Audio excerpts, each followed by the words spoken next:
Welcome to Daily Life Connection. Thanks for joining me again today. I am just so thankful for how so many of you who are faithfully watching these talk times and liking them or commenting on them. It just really encourages my heart to know that there is a whole cadre of us who are journeying together with God and learning who He is. It really does encourage my heart. And so I thank you for your participation in this exercise. Today, again, I'm going to revisit something I've already talked about, but again from a different perspective, as we mentioned yesterday, and it's Romans 8:28, famous verse. I love the New International Version's rendition of it. It says, "In all things God works for the good of those who love Him and are called according to His name." He works in those things for our good. Let's just focus a little bit today on the God who gets in the mess and works in the mess. You know, so often when we're going through difficult times in life, or a friend of ours may be, or a family member, and they're kind of like, where is God in all of this? Where is He in this? And it sometimes feels like He's abandoned us, but He hasn't. It says He's in the mess. You know, it's back to the Psalm 46 and 1 again, you know, that says that God is in the times of trouble. He is a present help in the time of trouble. He's in there. He's in that. He's in there. But what's He doing in there? And today I want to look at this verse from the perspective that in the mess He's working with us. When we would say, well, yes, of course. But I think oftentimes what we really want is for God to work on the mess. You know what I'm saying? We're going through a rough time in life. We're going through some deep darkness. And what we want God to do is to change the circumstances. We want Him to kind of bippity-boppity-boo and make everything all good again. We want Him to get us out of the trouble, to get us out of the mess, and so on. And the reality is sometimes He does, and we're thankful for that. You know, sometimes it's like the disciples in the boat, and they go, "Wake up, Jesus, we're in trouble." And He goes, "All right, peace be still," and everything's calm. But He doesn't always do it that way. You know, like we see in the New Testament, Paul and Silas are in jail, and they're singing and praising God, and God shakes the whole place down, and they become free, and the jailer comes to faith in Christ, and everything is all tickety-boo again. And that's wonderful. But then when we read the final end of the book of Acts, here's Paul imprisoned for years, and he's not set free.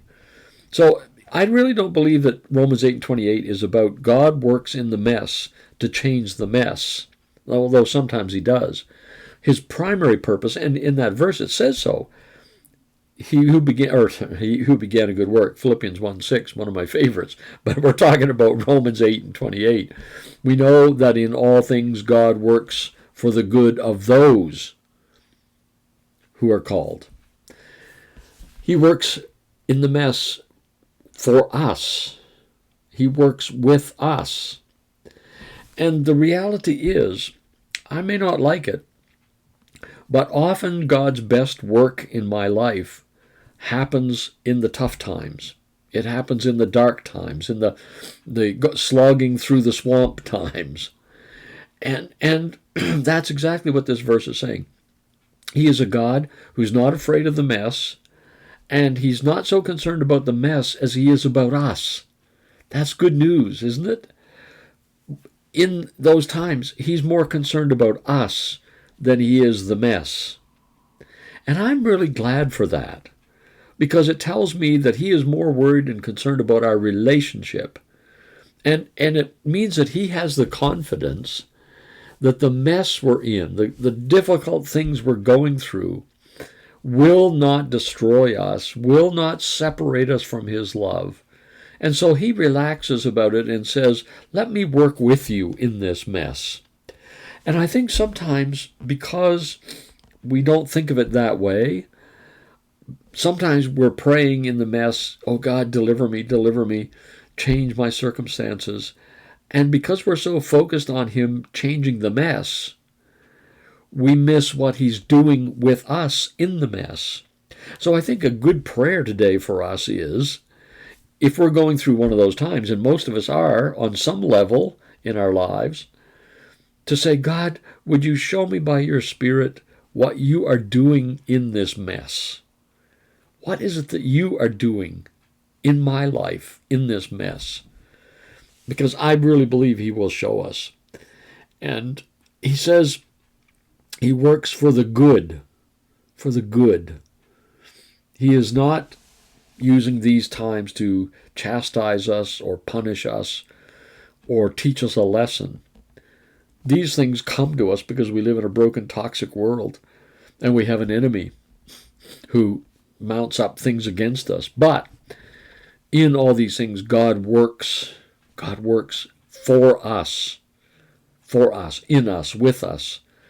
So where is God in the mess? He's in it with us, working with us in the mess. Don't miss what God is doing in the mess because we are so focused on the mess or getting it resolved. Yes, sure, ask him to resolve it. Ask him to lead you out of the dark place. But primarily, first of all, say, what are you doing in me in here? Because he's always up to something special in those difficult times. That's just the way he is. So I encourage you today to just take some time with him and invite him to reveal to you what he's up to in the dark times, the messy times, the difficult times that you and I may be going through.